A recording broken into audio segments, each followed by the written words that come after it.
نحمده ونستعينه ونستغفره ونعوذ بالله من شرور أنفسنا ومن سيئات أعمالنا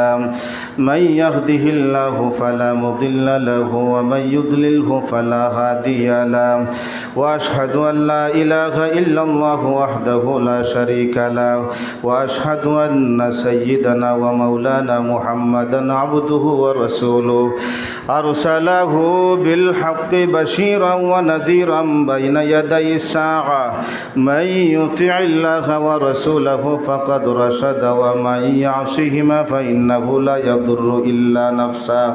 ولا يضر الله شيئا. أعوذ بالله من الشيطان الرجيم. إن الله وملائكته يصلون على النبي يا أيها الذين آمنوا صلوا عليه